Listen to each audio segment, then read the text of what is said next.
Deonn Stott's back, and she's here today to show us 3 different methods of how to create flying geese quilt blocks. So welcome back, Deonn. Thank you. I'm excited for you to show us your method of making your flying geese quilt block.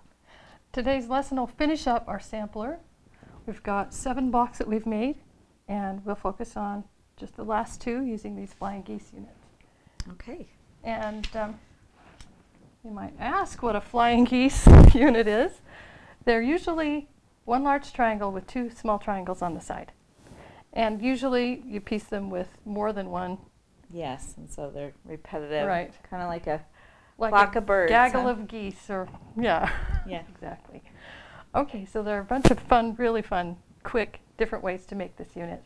Okay. Which one are we going to work on first? Well, we'll construct both sets At the same time? basically at the same time. Okay.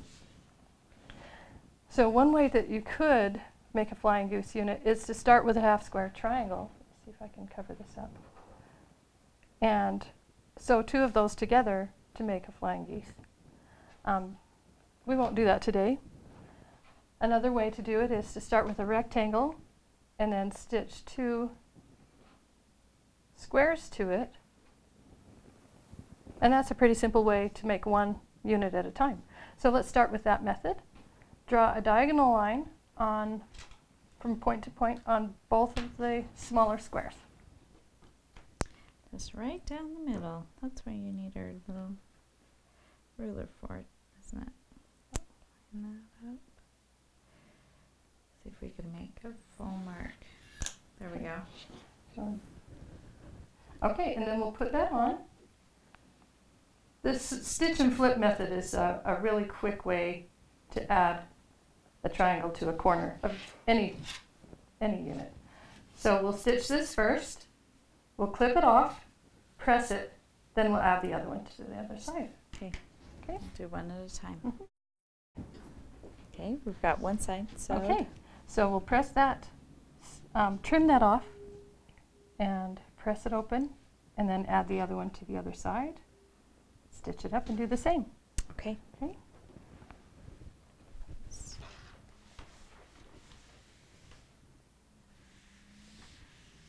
And then you trim it. Okay, so some people like to trim just the middle of it out so they have a reference on the back. Leave that here. I usually just go ahead and trim a 1/4 inch seam. Oops, sorry.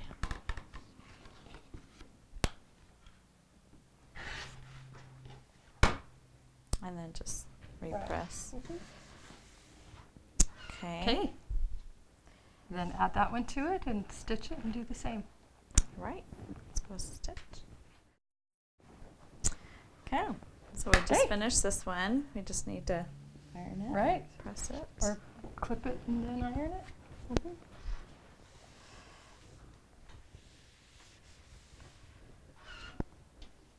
And I'll just hurry and measure that. Now, how many of these are we going to make? Well, for each unit we'll need 4. For the sawtooth star we'll need 4. So we're going to repeat this So 4 we'll do times. this 3 more times and then we'll be ready. Okay. Right. Okay. So we've made our 3 other blocks. So we've got our 4 blocks. Right. And you know, we ended up with trimming off all of those little triangle ends when we made those blocks. Some people like to save those, put a seam through it, and make more half square triangle units. Never know when you could use another block. That's right. In a quilt. Okay, so show me how we assemble this block. Okay.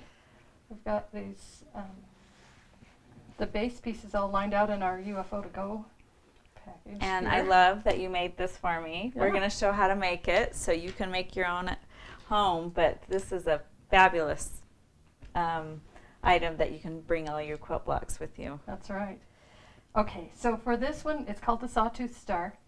It takes a 5-inch square in the center, 4 2 3/4 inch squares on the corners, and then the flying geese go in the center. And these measure?